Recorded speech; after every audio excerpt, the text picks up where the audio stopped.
Ok, donc ce matin, à la suite de ce que nous avons fait, se rapportant à la dissertation, on va envisager dans les grandes lignes l'autre exercice auquel les candidats sont soumis pendant le bac, qui porte sur le commentaire de texte. Le travail ça va se faire en deux étapes. Dans un premier temps, on va faire un peu de théorie, ça veut dire dégager les différents axes de ce qu'on peut attendre d'un travail de commentaire de texte, et ensuite faire un exercice pratique autour d'un texte. Donc, le travail va s'organiser autour des trois étapes classiques que sont l'introduction, le développement et la conclusion. Donc, en grand A, d'abord l'introduction. Maintenant, qu'est-ce qu'il faut préciser avant d'aller plus loin dans une sorte de préambule? C'est que le travail de texte en tant que tel n'est pas du tout un exercice de récitation de cours, ça vous le savez déjà. Ça veut dire quoi? C'est une tentative de rendre compte du sens d'un texte, et donc c'est une manière de réécrire le texte, mais comme j'ai dit, du point de vue de ses dits, du point de vue de ses non-dits, de ses implications et de ses significations profondes. Donc commenter un texte, oui, c'est l'interpréter, mais l'interpréter tout en étant fidèle à l'articulation de ses idées fondamentales. Maintenant, la première étape, l'introduction, elle va s'organiser autour de 4 moments que je vais d'abord écrire au tableau avant de les commenter. La première étape consistera à un repérage du thème central et ensuite à la situation du texte. Ça, c'est la première étape. Là, on répond à la question de savoir de quoi parle le texte. Deuxième étape, toujours dans ce travail d'introduction au niveau du commentaire du texte, on part du principe que le texte cherche à répondre à un problème ou bien à une question philosophique. Donc, problème ou question philosophique du texte. C'est la deuxième étape de l'introduction. La troisième étape, il s'agira de dégager la position personnelle de l'auteur, donc la thèse ou point de vue de l'auteur. Et enfin, dernière étape de cette introduction-là, on dégage le plan ou encore, c'est la même chose, la structure du texte. Dans cette dernière étape, bien sûr, on répond à la question comment l'auteur s'y prend-il. Autrement dit, on cherchera à dégager la stratégie argumentative de l'auteur, l'organisation des idées dans le texte. Donc voilà les 4 étapes, comme vous les voyez. La première consistera, comme j'ai dit, à repérer le thème, autrement dit, à dire le thème auquel le texte se rapporte et en procédant à sa situation. La consigne, vous la voyez, on vous demande de répondre dans une phrase brève, la plus concise possible, à la question de savoir de quoi parle le texte. C'est pour éviter les hors-sujets et les digressions inutiles. La deuxième étape, je l'ai dit tout à l'heure, vous partez du principe que tout texte se penche sur un problème et tout texte également esquisse de manière implicite ou explicite une solution à ce problème-là. Donc c'est la deuxième étape qui est assez importante ici au niveau de l'introduction, dans laquelle vous dites clairement le problème ou la question qui est charriée, mais par tout le texte. Donc vous partez du principe que l'auteur, c'est comme s'il s'était posé une question et il écrit le texte pour apporter réponse à cette question. La troisième étape, la thèse ou le point de vue de l'auteur. Ça veut dire que on ne l'invente pas, mais on cherche dans le texte la position personnelle que l'auteur lui-même adopte par rapport au problème ou par rapport à la question qui est prise en charge par le texte. Je peux préciser qu'en règle générale, en tout cas dans les textes qui vous sont proposés à l'anticipé de philosophie au baccalauréat sénégalais, vous avez la thèse apparaît en général soit au début, soit à la fin. Ça veut dire que généralement, ou bien l'auteur commence par énoncer une thèse et ensuite l'argumente, ou bien à l'inverse, il déroule un argumentaire et à la fin, il tire une conclusion qui a valeur de thèse ou de point de vue. Et enfin, la dernière étape, c'est celle qui vise à établir le plan, le mouvement des idées ou bien la structure du texte. Nous avons dit que la consigne, elle est là. On doit répondre à la question: comment l'auteur s'y prend-il? Ça veut dire quoi? On dégage simplement la stratégie argumentative de l'auteur. Et pour cela, il sera indispensable de souligner les mots de liaison, les indicateurs temporels, les connecteurs logiques qui vous permettent de surveiller un peu la progression du raisonnement de l'auteur. Et je dois dire que c'est à partir de cette structure que vous avez dégagée que dans le développement, vous allez envisager l'explication dans un premier temps et ensuite dans un deuxième temps la discussion. Donc voilà pour l'introduction. On va enchaîner avec le développement, avec la conclusion après, et nous revenons avec un texte pour donner une esquisse d'exemple d'introduction. Donc, grand B, nous allons entrer dans le développement.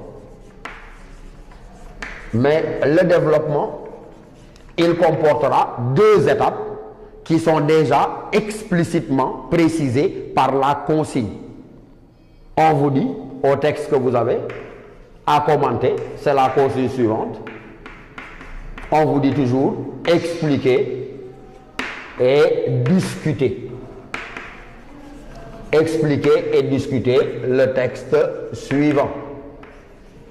C'est désormais la consigne qui a été retenue par l'Office du bac en concertation avec la Commission nationale de philosophie. Il y a quelques années, on disait dégager l'intérêt philosophique de ce texte à partir de son étude ordonnée, ce qui n'avait pas l'avantage d'être très précis. Mais là, la consigne, elle est explicite, elle est claire. On vous dit expliquer et discuter le texte suivant. Ce qui donne à penser clairement que le développement s'articulera autour de deux grands axes. Un premier axe pendant lequel on s'efforce d'expliquer et d'expliciter le texte et un deuxième axe par lequel on cherchera à le discuter. D'abord, donc, l'explication du texte, puisqu'il s'agit de l'expliquer et de le discuter. Je dois dire, et vous en conviendrez, que l'explication, il s'agit plus précisément d'expliciter. Expliciter, ça veut dire rendre plus clair, rendre plus accessible et rendre plus intelligible le texte. Mais attention, il ne s'agit pas d'expliquer tout le texte, phrase après phrase, de façon linéaire, que non. Retenez qu'on explique le texte à partir du plan que l'on a dégagé au niveau de l'introduction. On le verra tout à l'heure. Nous avons dit par exemple ici, dans la dernière étape, l'auteur commence par dire ça, ensuite il dit ça, enfin il dit ça. On explique quoi? Le d'abord, le ensuite et le enfin. J'insiste, on n'explique pas tout le texte, on explique le texte à partir du plan qu'on a dégagé déjà au niveau de notre introduction. Et dans cette phase d'explicitation, au niveau de laquelle on s'appuie sur le plan dégagé au niveau de l'introduction, il faudrait partir de la consigne suivante. Ça veut dire quoi? Qu'il faut éviter autant que possible de confondre commentaire de texte et dissertation. Parce que malheureusement, vous avez la fâcheuse habitude, chers candidats, de vous emparer d'une des idées du texte dans lesquelles vous croyez avoir des choses à dire, mais pour faire des développements au terme desquels vous oubliez de revenir prendre en charge les autres sujets, les autres idées. Donc il ne s'agit pas d'une dissertation libre, mais il s'agit d'un commentaire et d'un travail de texte. Donc je m'appuie sur le texte, je peux en sortir un peu, mais je n'oublie jamais de revenir au texte. Et comme je vous l'ai dit, dans cette phase d'explicitation, il est possible, il est même souhaitable de mobiliser des citations.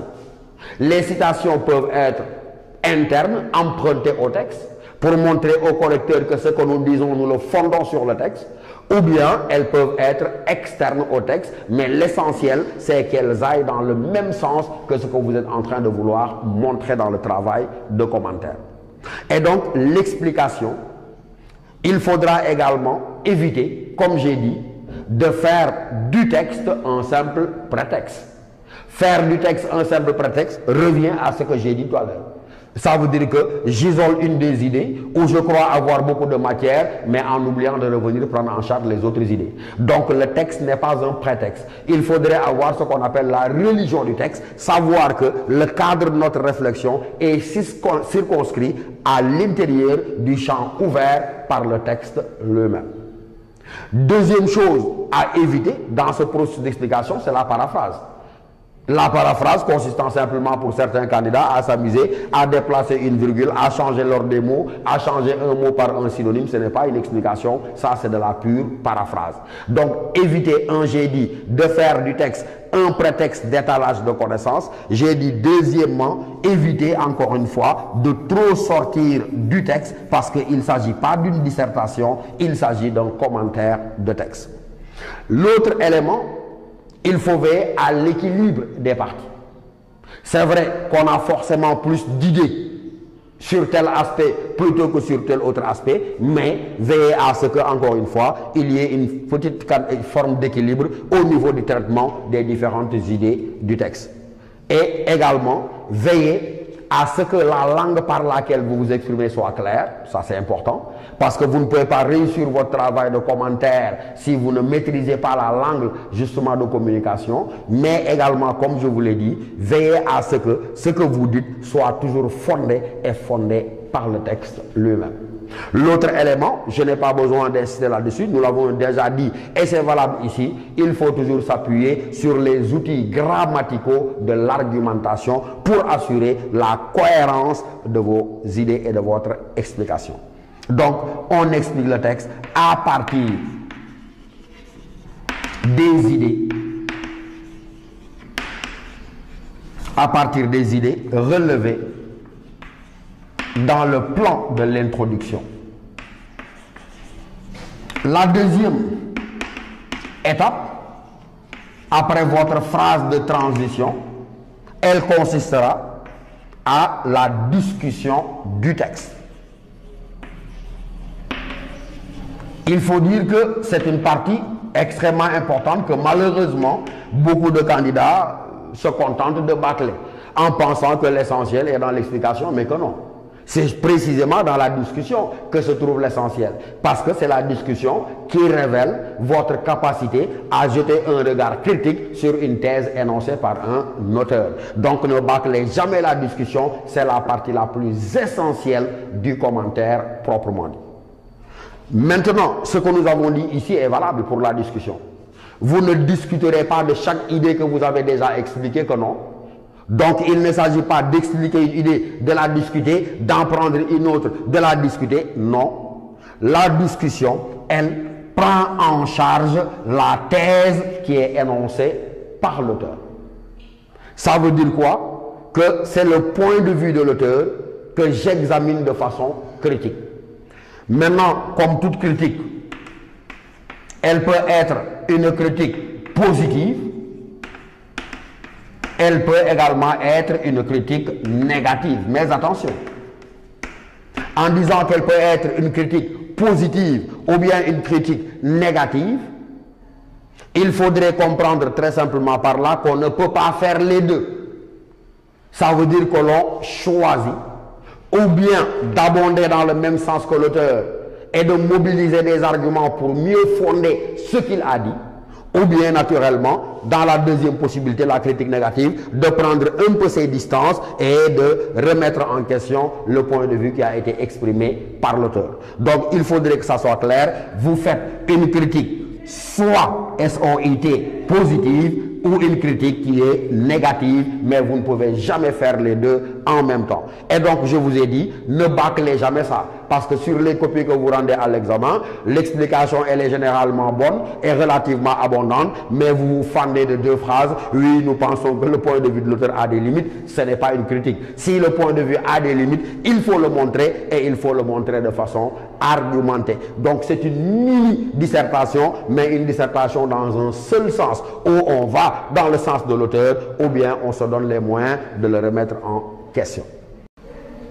La troisième et dernière étape, elle va porter sur la conclusion. La conclusion obéit à deux étapes fondamentales. Après avoir fait le travail d'explication et de discussion, la première étape consistera bien sûr à faire le bilan. Le bilan, ça veut dire la synthèse des différentes articulations du développement.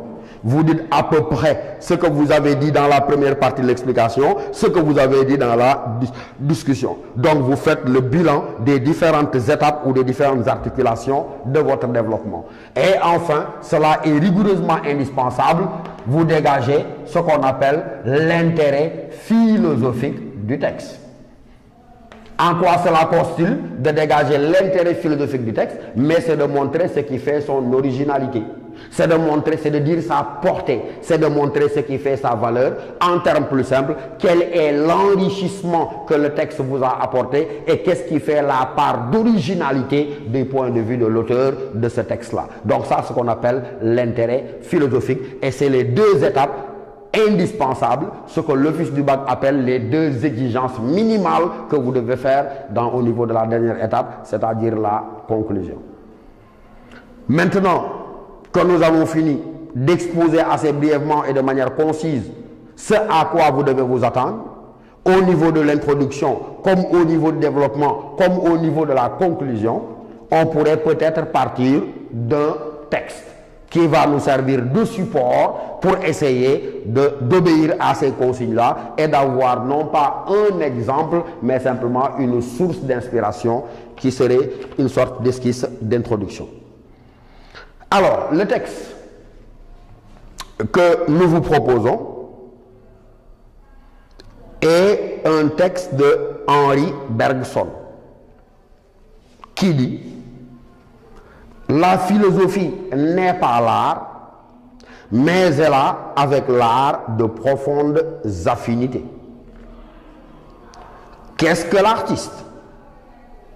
C'est un homme qui voit mieux que les autres, car il regarde la réalité nue et sans voile. Voir avec des yeux de peintre, c'est voir mieux que le commun des mortels. Lorsque nous regardons un objet d'habitude, nous ne le voyons pas. Parce que ce que nous voyons, ce sont des conventions interposées entre l'objet et nous. Ce que nous voyons, ce sont des signes conventionnels qui nous permettent de reconnaître l'objet et de le distinguer pratiquement d'un autre pour la commodité de la vie. Mais celui qui mettra le feu à toutes ces conventions, celui qui méprisera l'usage pratique et les commodités de la vie et s'efforcera de voir directement la réalité même sans rien interposer entre elle et lui, celui-là sera un artiste. Mais ce sera aussi un philosophe, avec cette différence que la philosophie s'adresse moins aux objets extérieurs qu'à la vie intérieure de l'âme. Texte donc de Henri Bergson. Alors, ce texte-là, que vous voyez reproduit sur le tableau, on va d'abord, ensemble, révéler un peu ce qu'il dit, avant bien sûr de le prendre en charge sous la forme d'une introduction. La première phrase semble déjà résumer le propos de l'auteur, quand il dit: la philosophie n'est pas l'art, mais elle a avec l'art de profondes affinités. Cette phrase-là première permet à chacun d'entre vous de cerner déjà le thème auquel le texte se rapporte, parce qu'il dit: la philosophie, elle n'est pas l'art, mais elle a avec l'art de profondes affinités. Donc, le texte se prononce sur quoi? Sur les rapports qui peuvent exister entre l'activité propre au philosophe et celle propre à l'artiste.